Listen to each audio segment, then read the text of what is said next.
Bonjour à tous, bienvenue dans ce nouveau numéro d'Express Orient. Au programme cette semaine, Ramadi. Cette ville aux portes de Bagdad est de nouveau sous le contrôle des autorités irakiennes. Nous irons en Allemagne prendre des nouvelles d'une famille de migrants syriens.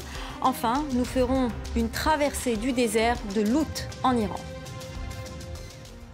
Le drapeau irakien flotte de nouveau sur Ramadi, capitale de la province sunnite d'Al-Anbar, située à une centaine de kilomètres à l'ouest de Bagdad. Les forces irakiennes, soutenues par les frappes aériennes américaines, avancent doucement mais sûrement vers la reconquête de leur territoire. Ramadi est une ville stratégique de par sa proximité avec la capitale irakienne, mais la vraie victoire est encore future. Cécile Galluccio. Ramadi, libéré. Après 6 jours d'intenses combats, ces soldats irakiens célèbrent la victoire. Ils affirment avoir repris le contrôle de la ville. En témoigne ce drapeau noir, blanc et rouge dans le centre-ville. Si 2015 a été l'année de la libération, 2016, si Dieu le veut, sera l'année de la victoire finale et de la fin de la présence de Daesh sur le sol irakien. En juin 2014, les forces irakiennes avaient connu une humiliante déroute. Elles avaient perdu de vastes pans du territoire après une offensive fulgurante des djihadistes.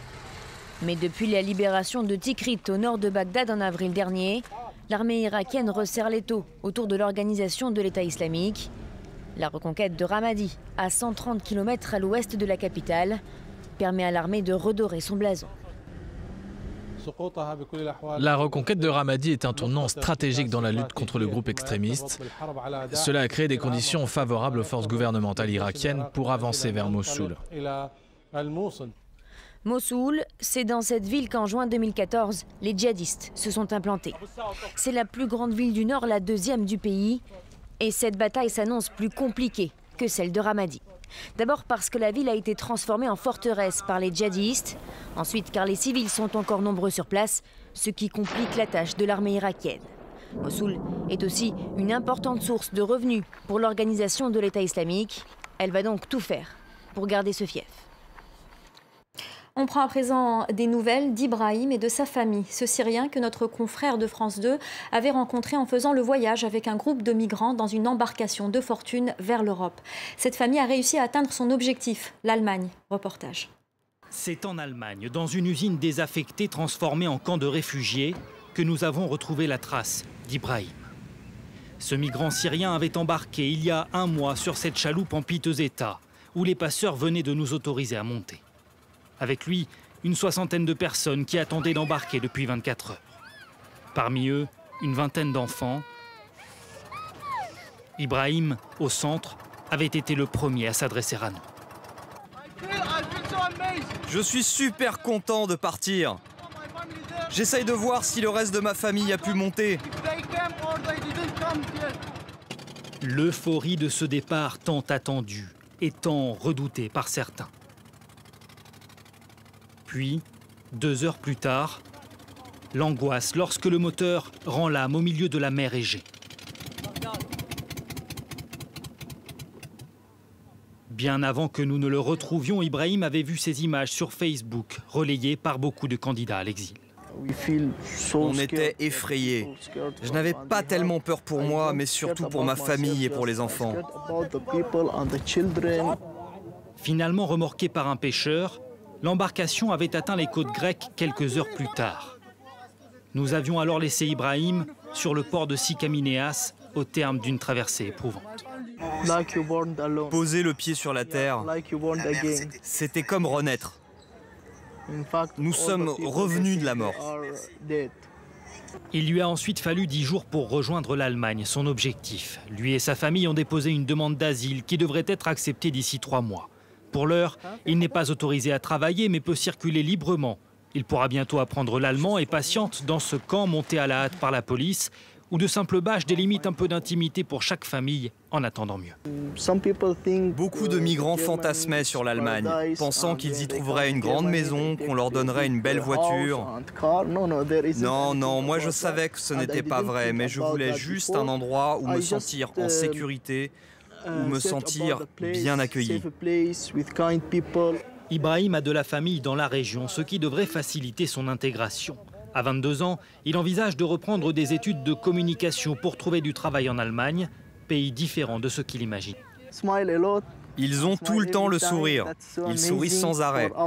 Et pour des étrangers comme nous, c'est génial, car on se sent bien accueillis et en sécurité avec eux.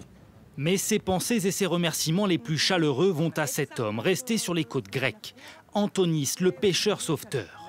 Nous sommes retournés le voir et depuis, chaque soir, quasiment sans exception, il ramène à bon port un bateau chargé de migrants. Récemment, j'ai ramené un type qui faisait la traversée à la nage. Il avait seulement des palmes que j'ai gardées là-bas, juste des palmes, et un short avec à la ceinture ses affaires, un portable et son argent. Si je n'avais pas été là, il se serait noyé, j'en suis certain. Dans le port, notre chaloupe est encore là. Un modèle de luxe, nous ont dit les gardes-côtes, sans doute récupéré sur un vieux paquebot, comme sa petite sœur, arrivée quelques heures plus tôt. Sur les hauteurs du port, une impressionnante marée de gilets et de bouées s'accumule sur cette petite île devenue la principale porte d'entrée en Europe. Est-ce compatible de faire son service militaire en étant juif ultra-orthodoxe? La question se pose et le débat divise à nouveau en Israël.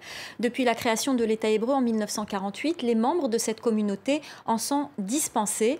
Mais cette exemption passe de plus en plus mal dans l'opinion. Pourtant, la pression des partis ultra-orthodoxes aux dernières législatives a eu pour conséquence la prolongation de cette exemption pour encore 6 ans. Les détails avec Marie Schuster. Dans le quartier ultra-orthodoxe de Mea Sharim à Jérusalem, Avraham prépare le Shabbat. Comme tous les jeunes de son âge, il devrait être tenu d'effectuer son service militaire. Mais en tant que membre de la communauté Haredim, et comme la loi l'y autorise, il en est dispensé. Une exemption qu'Avraham défend.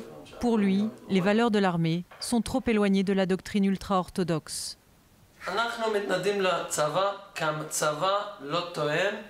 Nous sommes contre l'armée parce qu'elle ne correspond pas au style de vie des Haredim.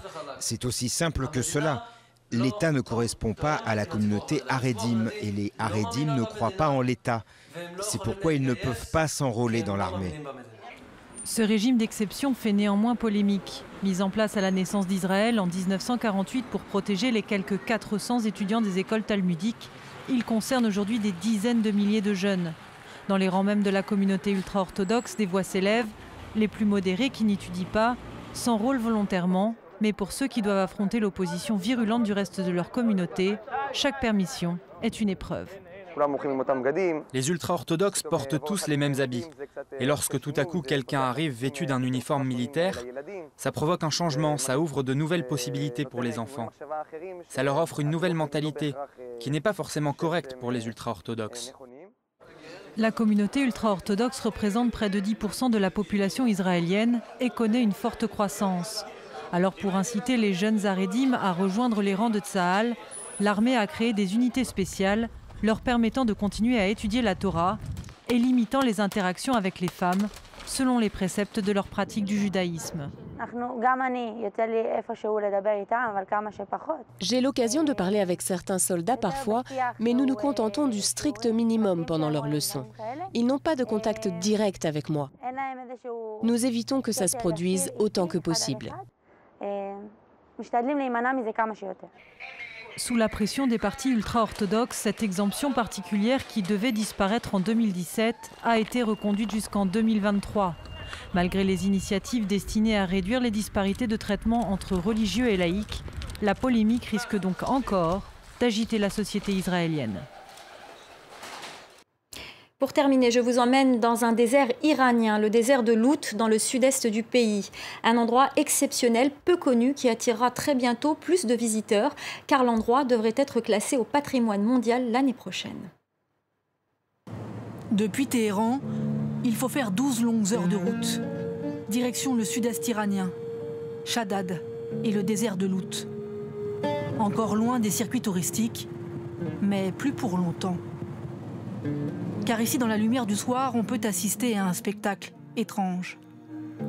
Voici d'énigmatiques châteaux de sable, éparpillés par centaines, à perte de vue, dans le silence du désert. On se croirait sur une autre planète. C'est les seuls mots que je trouve.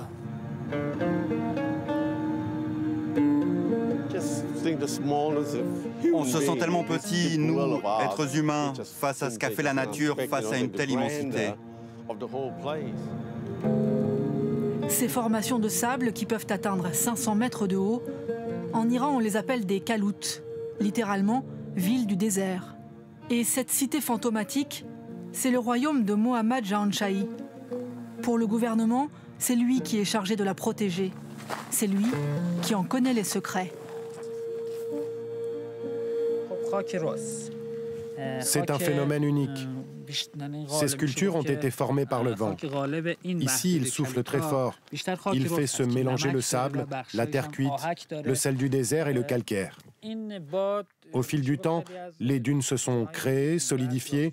Ça fait des millions d'années qu'elles existent et elles ont changé de forme régulièrement. Aujourd'hui, ils sont rares, les visiteurs. Mais l'année prochaine, le site devrait être classé au patrimoine de l'humanité. Et le privilège de la visite sera de plus en plus partagé. Un désert envoûtant au pied des montagnes.